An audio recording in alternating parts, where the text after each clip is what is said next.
Oh.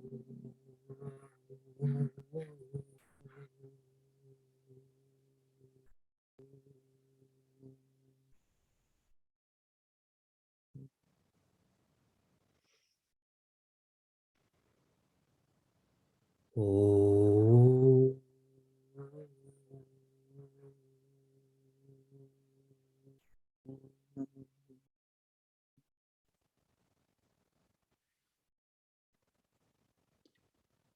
Oh.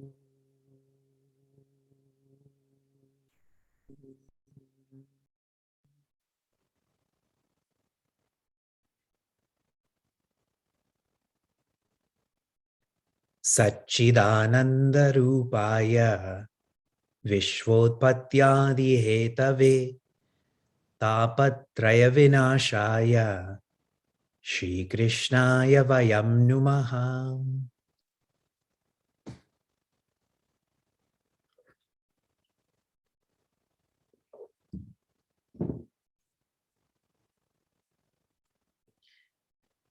Janmadyasya yatonvayaditaratascharteshvabhignaswarat Tene brahmahradaya adikavaye muhyanti yatsurayaha Tejo vari mridam yatha vinimayo yatra trisargo mrisha Dhamna svena sada nirastakuhakam Satyam param dhimahi Dharma projita kaitavotra paramo nirmatsaranam satam Vedyam vastavamatra vastu shivadam tapatrayon mulanam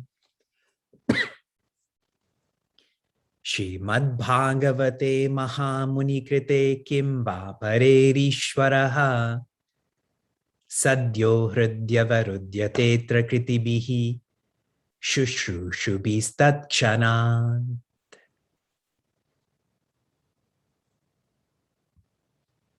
With your eyes still closed, relax your body. Enjoy breathing and begin to contemplate with me. Listen carefully to my guidance and feel this experience.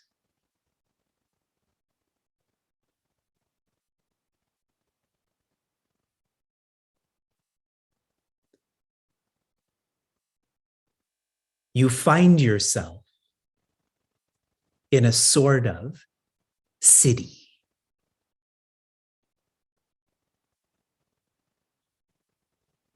You're looking around and you see beautiful buildings. Some appear to be homes, some stores.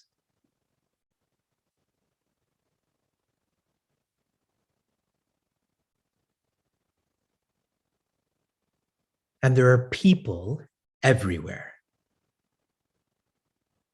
all dressed up, flowers in their hair, shiny shoes. You can smell the fragrance, the freshness of every person.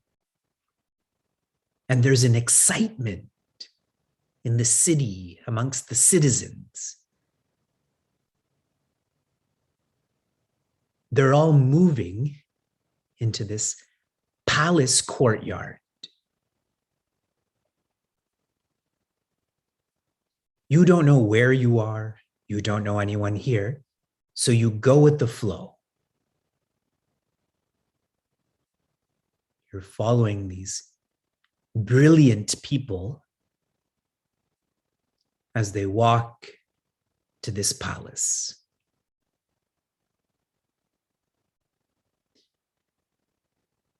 When you enter the courtyard, a circle is forming. All of the people are arranging a circle as if forming a barrier around someone.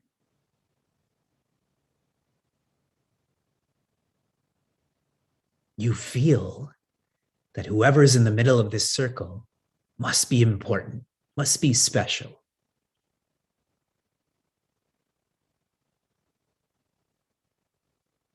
You don't know what's happening, so you casually are standing somewhere in the middle of this circle, in the middle layer. You're curious, so you ask someone behind you, what are you doing? What is everyone doing? And the citizen responds breathlessly, you don't know? Today is Sri Krishna's Swayamvara. Sri Krishna, the most beautiful, the most blissful, is choosing whom he is going to marry.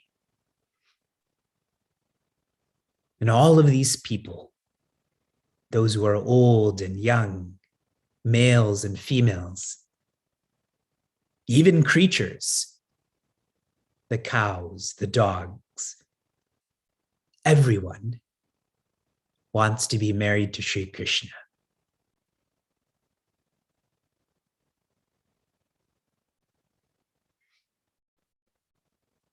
You smile and nod, trying to internalize what is happening. You think to yourself, who is this Sri Krishna? How has he captivated thousands? And so you put your hands on the shoulders of the person in front of you, almost to push them down a little bit. And you stand on your toes and you see him.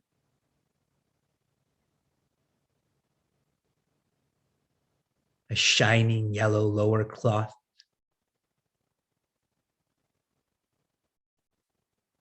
He's casually talking to different people.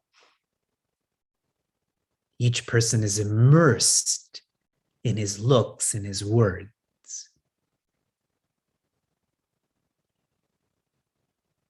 He is so hip. He has a garland that's hanging on his right shoulder.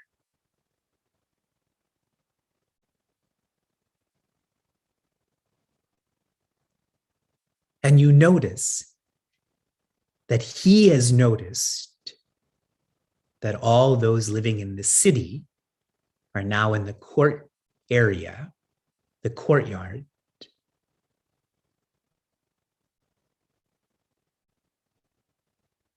And that's when he takes this garland of flowers off his shoulder, and he's holding this with two hands now, more formally. And he's slowly walking around the circle. Everyone is looking at him. He's looking at others. You are still pushing down gently the person in front of you, standing on your toes. You see him, and then he happens to walk right in front of this area you're in, and he sees you.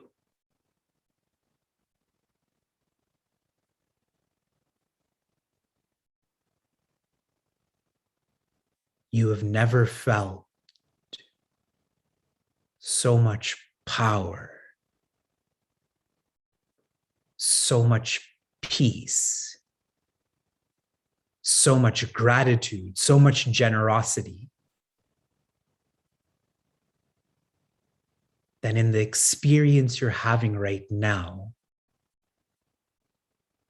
the vision of Sri Krishna.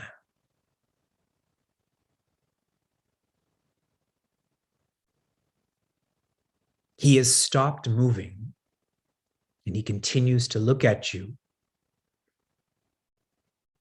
And it's as if the citizens have acknowledged that he's looking at you. So they part so that you can move forward. You are mesmerized as you slowly step towards him.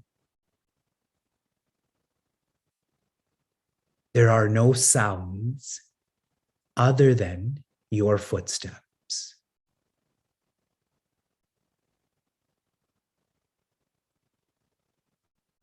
And now you're right in front of him.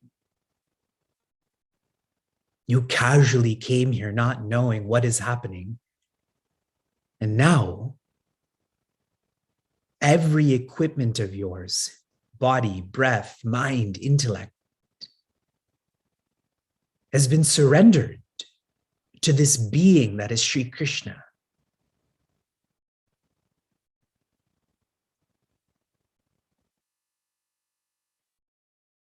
You hardly feel any separation between you and him.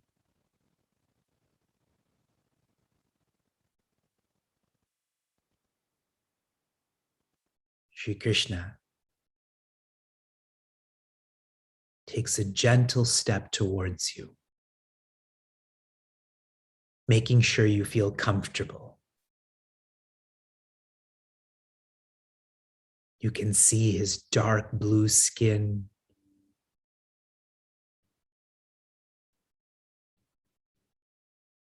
You can see the glow of his eyes.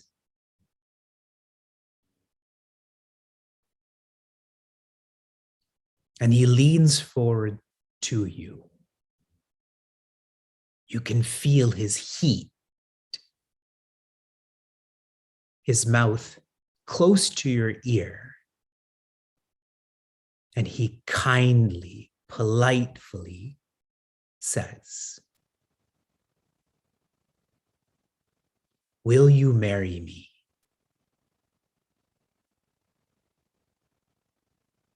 And then he slowly steps back.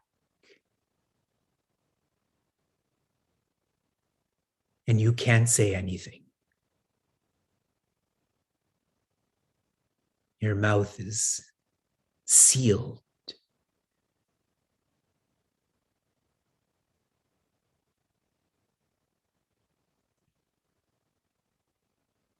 All that you can do right now is cry.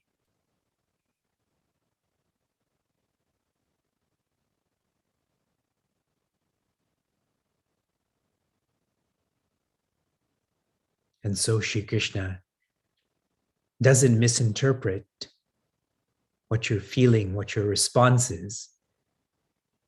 You ever so slightly nod.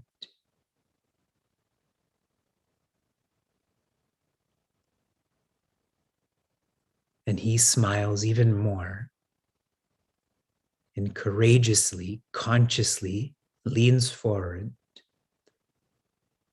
And the garland that he's holding with two hands,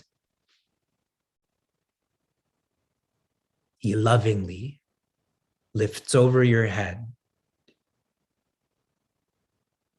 puts over your neck and shoulders, and makes sure that you feel comfortable with this mala.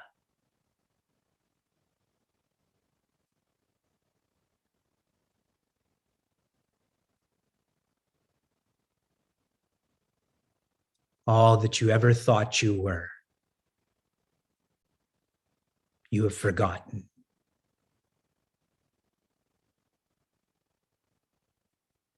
There is only him.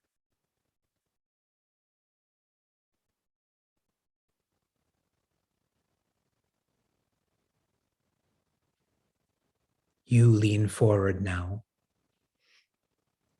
with your arms extended, your hands extended, and you wrap them around Sri Krishna's upper body.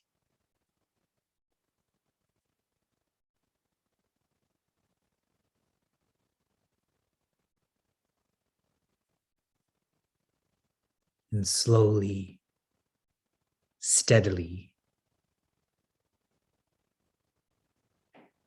the final sense of separation between you and him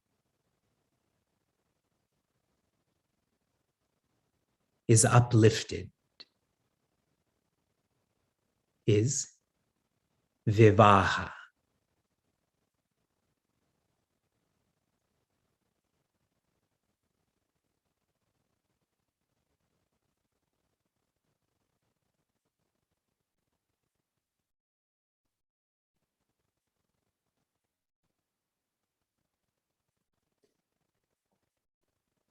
Shri Krishna Chandra Bhagavan ki Jai. Stretch. Inhale. Open your eyes.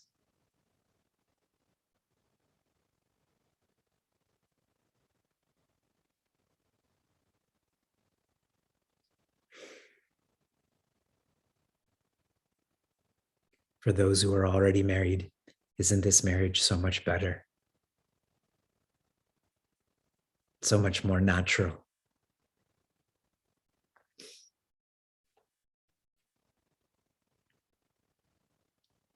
What is the difference between history and itihasa? Anyone who wants to reflect on this, you can share in the chat. What is the difference between history and itihasa?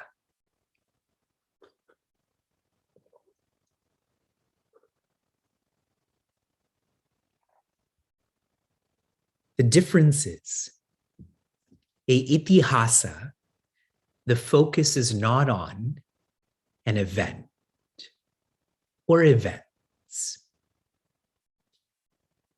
In a itihasa, the focus is on purpose, not an event, singular, plural, but purpose. And specifically, the purposes of dharma, artha, kama, moksha. I'm going to reorder these in terms of importance from least to most. Kama, which is pleasure. Artha, which is possession. Dharma, which is position. And moksha, which is peace. An itihasa has these purposes. Within an itihasa, if one explores this with Vedanta, then there's not purposes.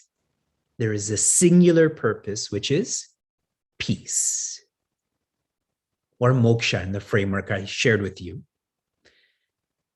That kama, artha, dharma are only valid if they are facilitating a movement, an evolution towards peace.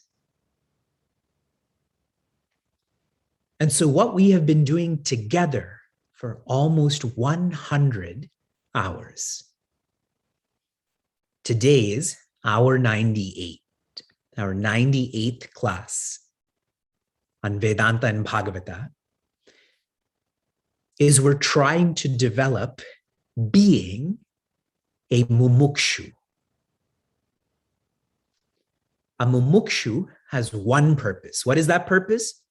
Moksha, or peace. A mumukshu's ichchami, their want, their desire, their need is moksha. I've deepened this from want to desire, desire to need. The way we need to brush our teeth, the way we need to be validated, the way we need oxygen For a mumukshu, peace is the same way. They cannot live without this need. In Bhagavad Gita, this is described as Ananya Bhakti. Ananya Bhakti. Anya means others. Ananya means no others.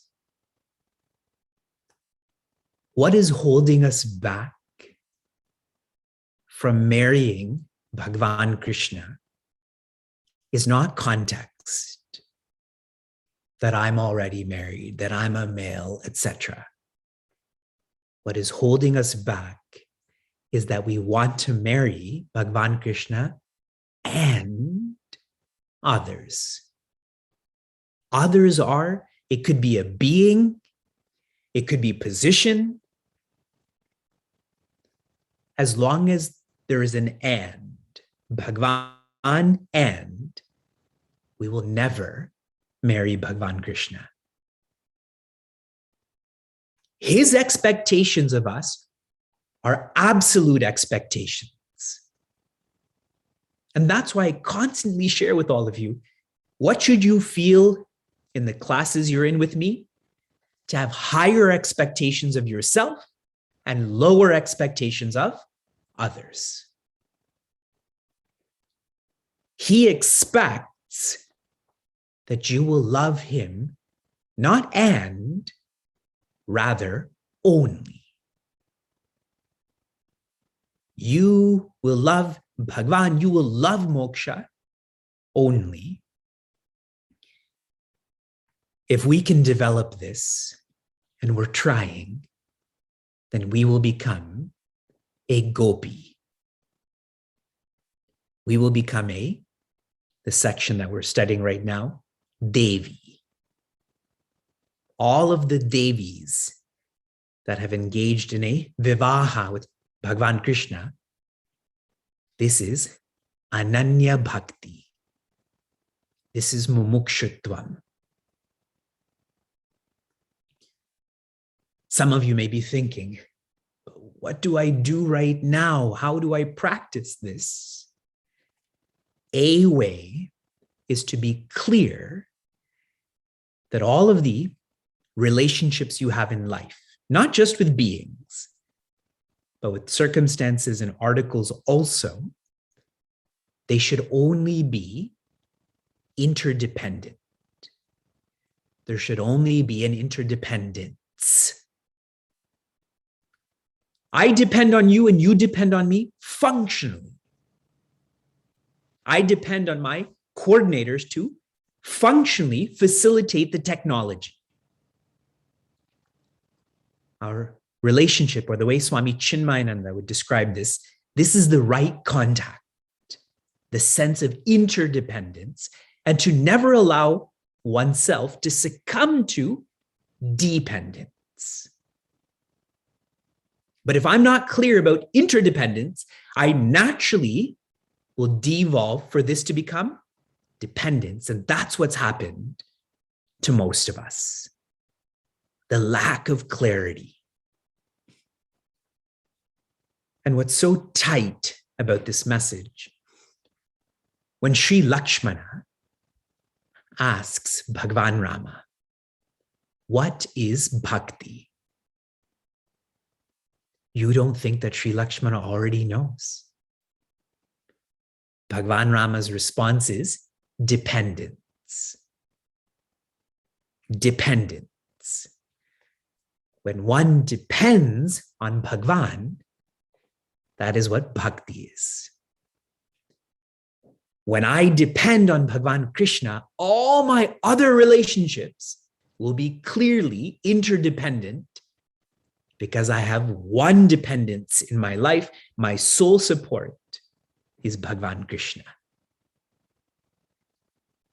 Who did Sri Lakshmana ask that question for? For us.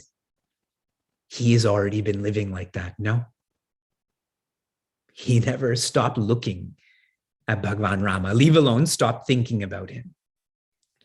even Devi Sita in this Leela momentarily looked away and thought away from Bhagwan Rama, but never Sri Lakshmana. So that's a way that we can solidify the chapters that we've been flowing through in Bhagavatam recently, is to be clear about dependence and clear about interdependence. I will share some summary thoughts from a few chapters now. There is not a lot of Katha nor a lot of Vedanta. So I will just hold your hand and point out to you some of the happenings in chapter 61, 62, and 63. Just listen. There's not a lot to write. And you're also great that you don't write anyways. So enjoy the Katha.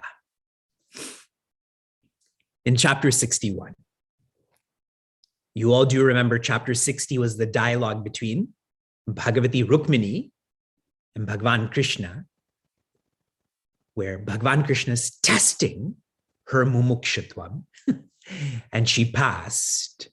You're all thinking, what if she failed? It's your test. It's not her test. It's your test. In chapter 61, some of the highlights are that each of Sri Krishna's, Bhagwan Krishna's vivahas, within that couple, there was 10 children. So 16,008 times 10, I think, is 160,080. That's how many children Sri Krishna had. So if you're overwhelmed by none or one or two or three, my parents' case, they had 4 people as brothers and sisters, we can learn parenting techniques from Bhagwan Krishna and these Devis. And I'm going to tell you something that will come much later. This is a very revealing point, especially as we try to develop the right contact with relationships. Even Bhagwan Krishna's kids never listened to him.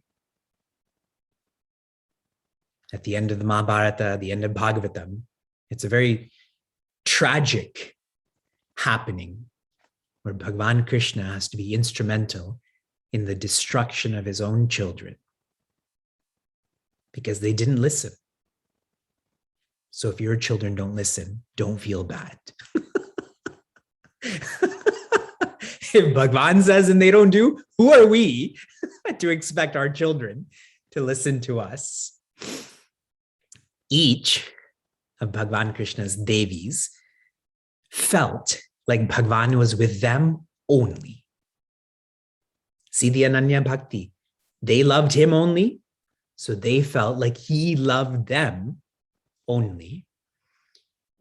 And they had lots of help, but each of these Devis personally tended to Bhagwan Krishna. And that's an important message for us. We can delegate so much. You can hire someone to clean your home, but you can't hire someone to do your sadhana. Vivekji, we've delegated that to you. You do japa for us. That you have to tend to this. This is chapter 61. That's all. Chapter 62. Do you all remember the katha with Raja Bali? Everyone remembers that in Bhagwan Vamana. If you don't, I'm not reviewing. Okay? Raja Bali, his eldest child, his name is Bana. B-A-N-A, Bana. And he was a great bhakta or devotee of Bhagwan Shiva. Okay? Raja Bali, Bana, Bhagwan Shiva. So much so that when Bhagwan Shiva used to dance, Bana was the one who used to play the instruments. Bana had 1,000 arms. So imagine how epic that tabla assembly would be. 500 tablas being played. And Bhagavan Krishna would dance. Bana had a daughter whose name is Usha. Like many of you have the name Usha. And she was having dreams about this divine being. And this is so cool. She had a friend named Chitralekha. Can you all show me what Chitralekha does? Chitralekha is a painter. She was very fond of her friend Usha. So she said, I will start painting pictures of beings, and you tell me if this is the being. You've all seen that in police reports where they show different criminals and you have to identify them. This is the exact opposite. So finally, Chitralekha paints an image of Aniruddha. Aniruddha. And Usha says, yes, this is the one I'm dreaming about. So what Chitralekha does, she's a powerful friend. She goes to Dwaraka and as if captures Aniruddha and brings Aniruddha to Usha. And they are together. They're together in Bana's kingdom. So this is all that's shared in chapter 62. Now, chapter 63. Despite so many families, I told you there's 160,000 kids associated with Sri Krishna, they noticed that Aniruddha was missing. It was actually Rishi Narada who pointed out that Aniruddha is missing because it's hard. How do you track so many children? And they came to understand and appreciate that he's actually been missing for 4 months. During this Chaturmasya, he's been trapped in Bana's kingdom. So when they finally reconciled this, they all traveled to Bana's kingdom to bring back Aniruddha. And it's very lovely. They describe Sri Krishna in the text I'm reading as Aniruddha's guardian angel. You know the concept of a guardian angel, people wear pins like that. The original guardian angel is Bhagavan Krishna. So now they enter into Bana's kingdom. But remember, who is Bana a devotee of? Bhagavan Shiva. So Bhagavan Shiva says, if you're going to fight Bana, you have to fight me first.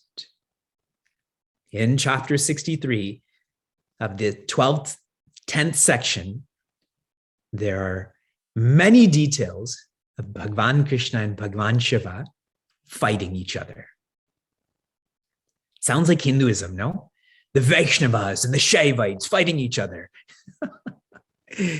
And it's so interesting. Bhagavan Shiva is shooting missiles that are heat-oriented. And Sri Krishna's shooting missiles that are cold-oriented to quell each other. At one point, Bhagavan Krishna creates this being. This being is called a jvara. Jvara means fever. He creates this fever that is very hot. So Bhagavan Krishna creates another fever that is very cold. And they fight with each other. And finally, Bhagavan Krishna prevails over Bhagavan Shiva. And Bhagavan Shiva, he prays to Bhagavan Krishna. In this prayer, he asks for Bana to be spared. And I'll just read to you in English 2 very philosophical sentiments that Bhagavan Krishna shares with Bhagavan Krishna. With intelligence infatuated by thy Maya, the jivas get intensely attached to children, spouse, and house, and roll up and down in the waves of the ocean of samsara. After having obtained birth as a human being As a result of the Lord's grace, a man, a human, who fails to serve his feet but lives for indulgence in the pleasures of his uncontrolled senses is a traitor to himself. What a teaching. We always think of traitors being external, but when we focus on kama, artha, dharma instead of moksha, we are traitors to ourselves. No wonder our lives keep going up and down and up and down because there's no holding on to the center. So Bhagavan Shiva is praising Bhagavan Krishna. And with this prayer, then Bhagavan Krishna says to Bhagavan Shiva, I will do whatever pleases your heart. Who does Bhagavan Krishna love? Bhagavan Shiva. Who does Bhagavan Shiva love? Bhagavan Krishna. Only those who interpret wrongly, they have this fight over Vaishnavas and Shaivites. It is not Bhagavan Krishna and Bhagavan Shiva. Bhagavan Krishna tells Bhagavan Shiva that I have already promised Prahlada, Rishi Prahlada, that I will not harm anyone in his family. Bana is in his family. Raja Bali is in his family. So he's already promised that. He said, I only, as if harmed Bana, to humble him. Now we should think about that in our lives. We may interpret what's happening to us as harming us, but if it's humbling us, it's not harming us, it is helping us.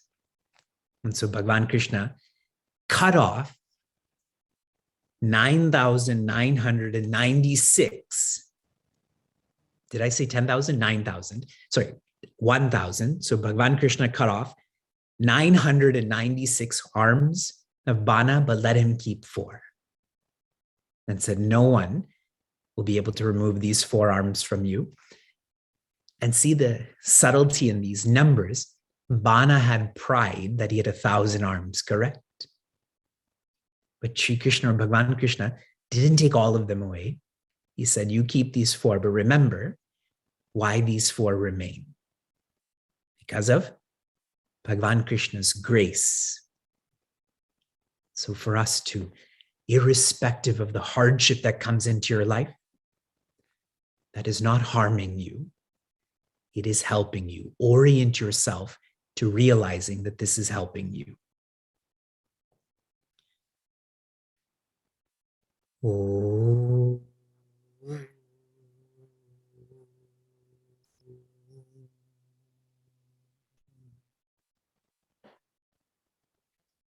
Narayana.